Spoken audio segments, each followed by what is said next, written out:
theswirlworld.com. Podcast episode 123. The Swirl World. Interracial. Diverse. Beautiful.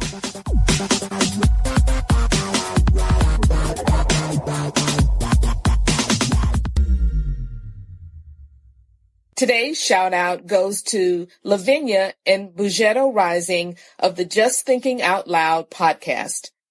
Bugetto is a former police officer from Baltimore City, and Lavinia's a full-time mom from the outer edges of the suburbs. They share their perspectives on news stories, politics, entertainment, pop culture, current events, and as they put it, just general ratchetness. You can find them at JTOLmedia.com. Again, our shout out is to Lavinia and Bugetto Rising of the Just Thinking Out Loud podcast.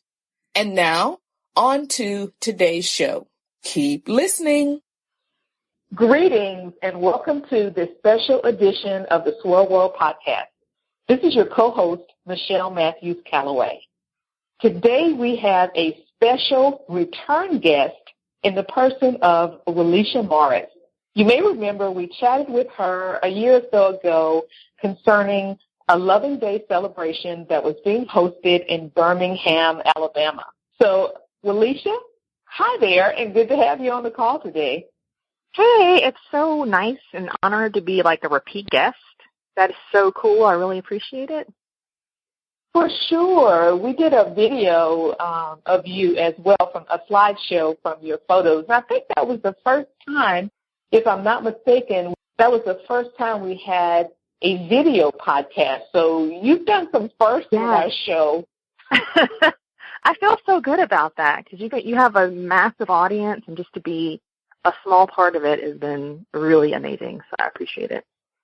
Well, thank you so much, and we're happy to have you. We got a lot of views on that particular broadcast and lots of interest, so we're happy to have you as well. So I appreciate you taking the time to come on and chat for a few minutes about not only the Loving Day celebration that you host in Birmingham, but also the Supreme Court case about the Lovings, and just your own life as well, because you live out what the Lovings case was all about. Yeah, in a way we do. We are basically the honorees of what they had to go through. We get to reap the benefits of their very, very long struggle to be married. Isn't that amazing? You know, we look at that, we have the world, and, you know, we post interracial couples photos all the time. We see them in restaurants everywhere we go, but to know that not too long ago, 50 years is really not a long time. It was not commonplace at all. It was not commonplace. What I mean, it wasn't as, what's the word I want to use, as just out and accepted at the level it is. I mean, right. I know we still have a way to go, but they had to hide. The Lovings did. They had to hide, and because at the time the hearing happened, there were still, I think, 11 states where it was illegal, including the state where I live in now, Alabama. It seems incredible, but I don't know. I guess in light of the climate we live in the United States, it's not necessarily that incredible. Yeah, a lot of things don't surprise me anymore after this past year. Really, I mean, absolutely nothing. I'm the same way. But before we get into the discussion, I want you to tell everybody a little bit about you and your life, and introduce yourself to everyone. Well, sweet. Thank you. Well, my name's Williesha Morris. For the past 4 to 5 years, I've been working from home as a freelance writer and also a virtual admin assistant. But when I moved to Alabama in 2012, I was preparing to get engaged and get married to my husband, who was white. And right before I moved, I saw the documentary when it premiered on HBO. It was called The Loving Story. And it was heartbreaking, but also very, very touching, because the case itself, Loving v. Virginia, was not known to me really at all. So when I Googled it, I found out that they'd been doing just, celebrations all over the world on that day the case was settled, which was June 12th of 57. So I thought, well, this is cool. I should totally do something about this. While, I'm moving to Alabama, I'm about to get married. It's very appropriate. So for the past 5 years, this is the 5th year, we've been celebrating in just various ways. Really around the world, you can just celebrate by having a party at your house, go out to eat. In fact, the first time the founder of Loving Day celebrated it, he just went out to a bar with his friends and toasted a drink to the Lovings and said, "Hey, we're celebrating." And so that was kind of the beginning of it. But now they have this, I think now 2-day massive event in New York City with food and music and just live entertainment. It's attended by a lot of people. So it's become a thing now, and it's really, really exciting. In fact, I think that day, June 12th, I think is like an official Loving Day in the state of Virginia, which is where that case came out of. So I've been passionate about it. I've met lots of cool people about it. I've had a chance to obviously be in different media briefings, and it's been just a whirlwind and very exciting that this has happened, because with the last movie that came out, Loving, which became very popular, the case kind of had a whole new renaissance of exposure, which was really great. So people are more familiar with it now, and I'm not the only one celebrating in Alabama now. I actually heard of a quilting group that's doing a celebration this year.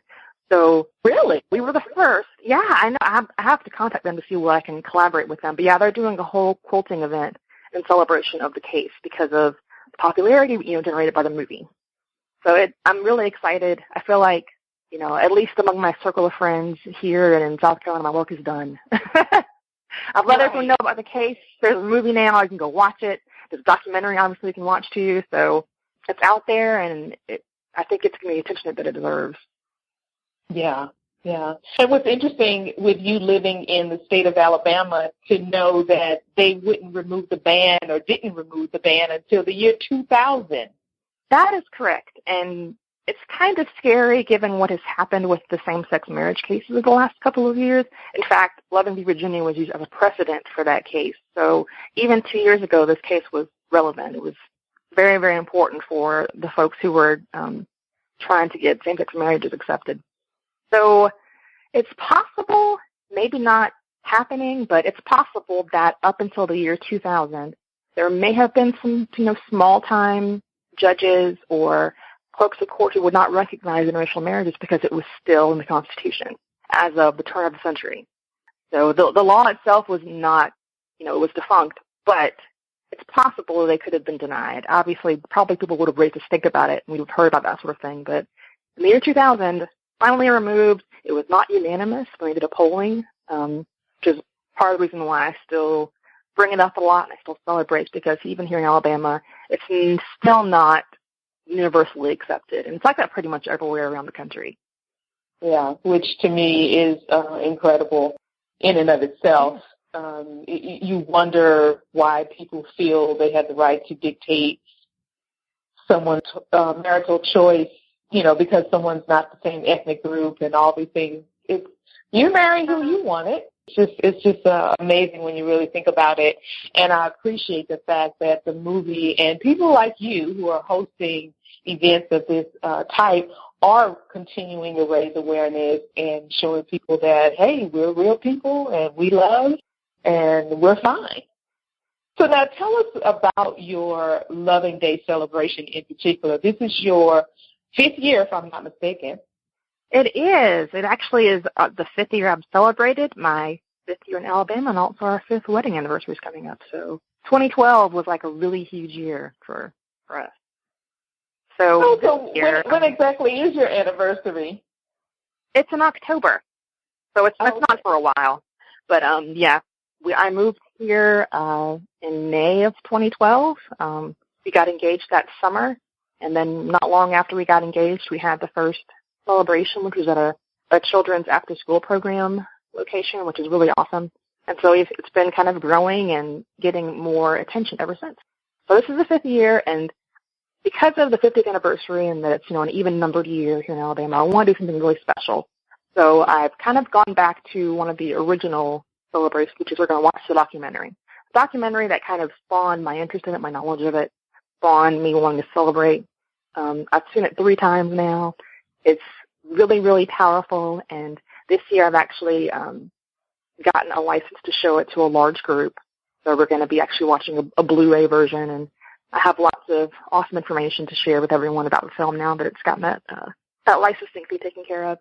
So this year also, at the end of the viewing, we're going to have the producer and director of the movie, Nancy Bwerski, actually Skype in and talk with us and answer questions about the movie and how it's impacted her life. And she replied very quickly, and I was really excited about it. So I immediately booked a larger venue than I had originally planned because I really want people to see her and, get her perspective. And it's a big win for me to have her talk with us and, take out of her time to do it, because she's will be in transit, I think, between 2 states when she's doing this. So I'm really excited. Wow, that's going to be so very cool. It's like the wonders of technology for her to be able to live stream in. And it makes me think about those old commercials that I think it was for AT&T or something about it's the next best thing to be in there.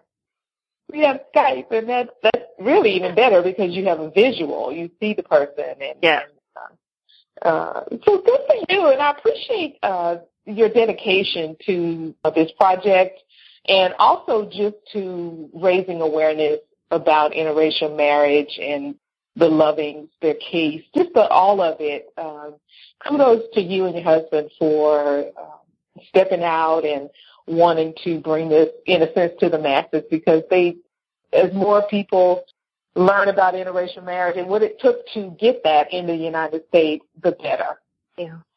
Yeah, every time I, watch the documentary or read about it or I'm working on promoting it, I'm just reminded of the massive sacrifice that they made to stay married. This was not a case where we had big name activists or people like Rosa Parks who kind of grew up in the, civil rights era of protesting. These were just a normal, very small town couple who that's all they wanted to do was get married, and they got arrested for it. And so they said, well, what can we do to stay married so that we don't have to leave the state, for 25 years and go through the punishment?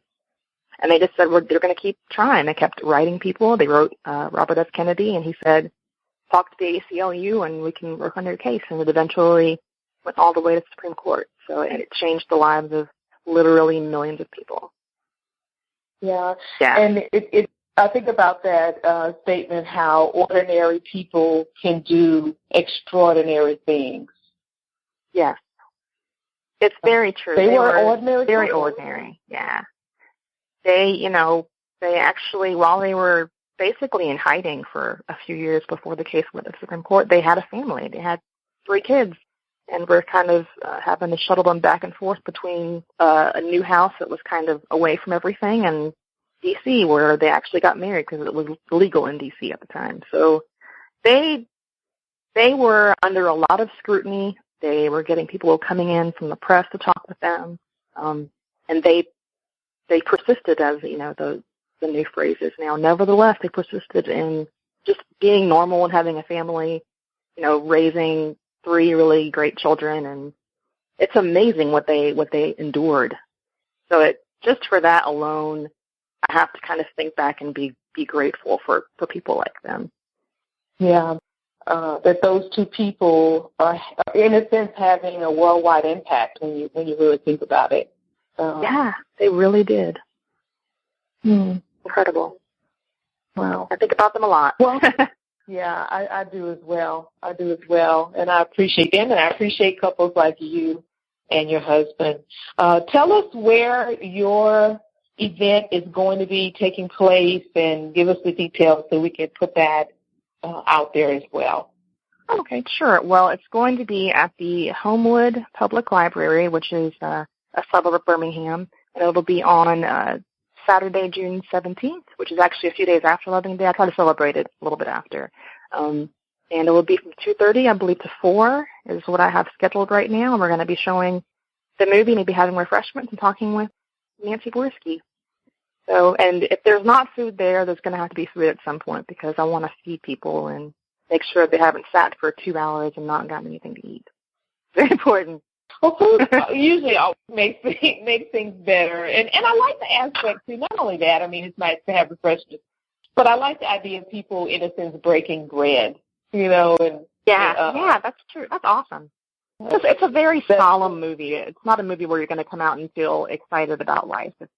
it's good. The outcome was mostly good, but it's also very sobering. There's a lot of footage of people who were very blatant racists, and the language they use is very jarring. So afterwards, it's very kind of a quiet, period. So I definitely want to have some kind of celebratory aspect, because that's kind of what Loving Day in general is about. It's about celebrating. Right. And I know a lot of couples pick that day, a lot of interracial couples pick that day to get married. I actually got engaged not long before that, so I couldn't plan a wedding in a couple of days, unfortunately. Yeah, you're hosting this, so, and every year, it's kind of like a commemoration for you as well. And all interracial couples, it's a commemoration. I see also that you're going to have a moment of reflection for the victims of the Pulse Bar shooting in Orlando. Yes, which was, I know, a really difficult day for so many people around this country, and folks who celebrate Loving Day will remember that was Loving Day. That was the 49th anniversary of the Supreme Court case, was on that day when those people were just so brutally murdered, and it elevated my sense of grief on that day because of the connection with the gay community and with the case itself, and just the idea of being accepted and how the day is supposed to be joyous and happy. And I'm not sure what other groups did that day. I know they still have the events, going on in New York, but it was a very upsetting day. I was not happy on Loving Day last year. So I think this year, because we're approaching the 1-year anniversary, and that it's still the worst shooting in U.S. history, that we talk about them and we think about them, because they also have made just a tremendous sacrifice on such an important day. Yeah, and they were somebody's brother, somebody's sister, son, daughter, the whole nine. They were people. They were people just like all the rest of us. And they didn't deserve that. They didn't deserve to have that happen to them. They did. So I appreciate that moment of reflection, including them in this celebration of Loving Day. Sure. Yeah, I can't help but think about them. It's like an unfortunate, mark on that day, but every year I'll probably think about them because it's on Loving Day, and it was just such a tragic event. So they deserve it. The families deserve it, and the victims who are not with us anymore deserve it. Right. Well, now tell everybody where they can find you. I know you're out and about on social media, and you have a website. And you're a freelance. I'm everywhere. Yeah. You're an activist. Well, I know. Which is great. Tell everybody how and where they can find you, and try to keep up with you. I've slowed down considerably. This political season has kind of slowed me down, but you can find information about the event itself. I just even did a bit.ly link. So it's bit.ly/Loving Alabama. It's all lowercase and all one word, Loving Alabama. So it's bit.ly/, Alabama. So that was my bit.ly for it, and I'm also on social media, on Facebook and Twitter as Williesha Morris. It's my first and last name. And that's also my website. It's Williesha.com, or you can go to myfreelancelife.com, which redirects to that site. And then it has its own special page just for Loving Day. Wonderful. We're going to put all these links in our show notes and blog posts to make sure everybody gets where they need to go. And we want to encourage everybody to follow you and keep up with you. Yeah. I'm going to try and start posting more about it. There's been so much going on with the political landscape and with this recent terrorist attack that I haven't done a lot of promoting for it yet, but I'm going to be ramping things up a little bit. It's kind of like a wedding. It's right around the corner. You look up, and it'll be June 12th. It'll be there. Oh, it's easy. We're going to do what we can to help you get the word out. So I appreciate you coming on today. Thank you so much for having me again. You're welcome. And we'll have to have you on to talk about some other things as the year progresses. So I'll be inboxing you or emailing you, and we definitely want to have you back. Thank you. That's exciting. All right. Well, that's our show for today, and we encourage you to follow the Swirl World on Facebook. You can also follow us on Twitter at @ASwirlGirl. Catch the podcast on iTunes, SoundCloud, Stitcher, Google Play, iHeartRadio, all of the major podcasting platforms. And we also invite you to check out our 50 Days of Dating web series, which is now going to be 50 Days of Marriage. That's our show for today. Yeah. Rachel, I don't know if you had a chance to watch any of the videos, but Rachel got married. So, good. Oh, that's great. Good for her. Yeah. We had such a great response that they were like, no, it can't end. We're happy for you, but we want to keep talking to you. Yeah, you're the one that's everywhere. You are literally everywhere. So that's really cool. Yeah. So starting, and we're doing it on the anniversary of the launch of 50 Days of Dating. So on July 22nd, season 1 of 50 Days of Marriage will be kicking off. So we're looking forward to that. Cool. All right, you guys, we are going to sign off, and we'll see all of you around the interwebs. And Williesha, thanks again, and you take care. Sure. Thanks, Michelle. All right. Bye-bye. Bye. Thanks for listening. Make sure to like The Swirl World on Facebook and subscribe to the blog at theswirlworld.com. Head on over to iTunes and subscribe to the podcast or listen directly from our Facebook page. We can also be heard on SoundCloud and Stitcher Radio. The Swirl World. Interracial. Diverse. Beautiful.